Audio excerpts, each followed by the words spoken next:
So the Super Soldier Program, if you're following me, then you probably have heard about the Super Soldier Program. It's people who begin to recover memories of being in some kind of military operations, often off-world, often using tech, like futuristic tech. Often they have been augmented in some way, so that makes them a super soldier. That's the term, super soldier. Oftentimes they describe it like they're sent off world to do missions and things for sometimes 10, 20 years at a time, but no time has passed in their physical world. Or they go off on the journeys and then they come back and they're like, time is reversed or they're regressed, and it's like they never left. So it's a little bit complex, but I think I have an idea about what could be happening with some of the people who have super soldier memories. I don't talk about it openly, but I also have very vivid memories of being a super soldier.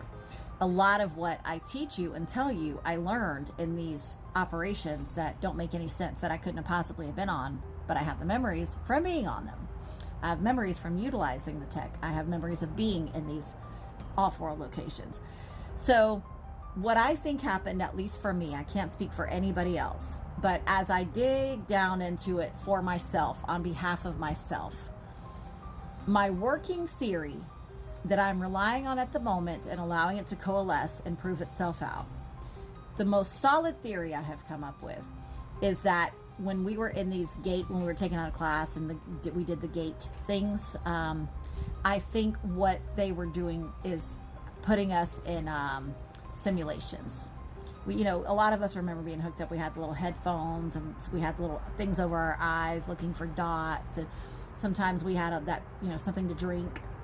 I think what may have been happening, at least for me, is that I was put through very realistic simulations, like immersive technology. I think some of us were being subjected to immersive technology. And the reason for this, in my opinion, is to activate the symbiotes. Because I think that some of us in the GATE program, some people got implanted with a symbiote up the nose or in other places. I believe that DARPA, and I guess this is a belief. Yeah, it is a belief. I'm careful with belief versus reliance, but I believe that they have thousands and thousands of symbiotes to choose from, symbiote samples. They can do all sorts of things with symbiotes.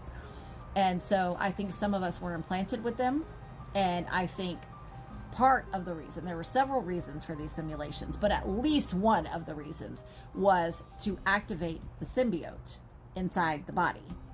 So they would have put you through a different simulation based on the kind of symbiote that you got implanted with.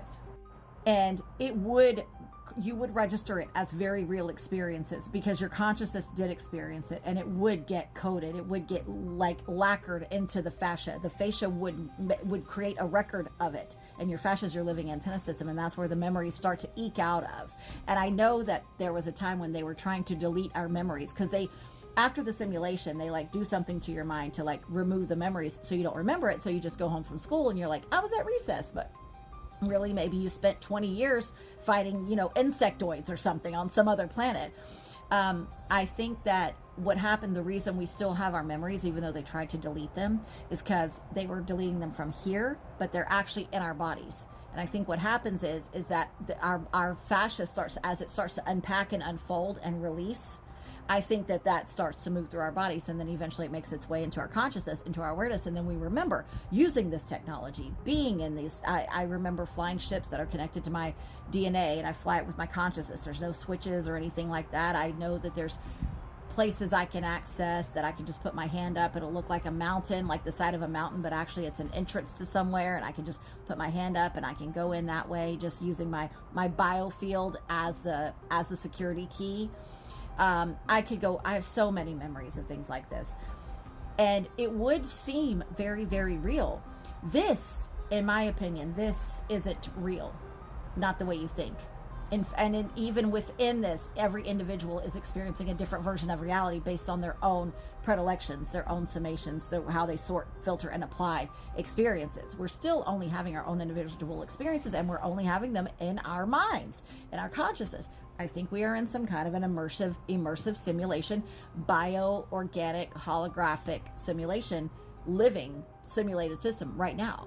I think that's what we're in. So I don't think this is real, so to speak.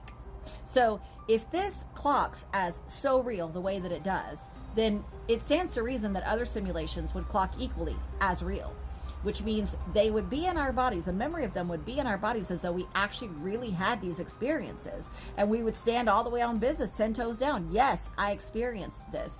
And I believe that I went through things like that because I know things I couldn't possibly know. There's no way that I could know. There's no way that I could picture it. There's no way that I could draw diagrams. There's just no way, unless this information is in me somehow.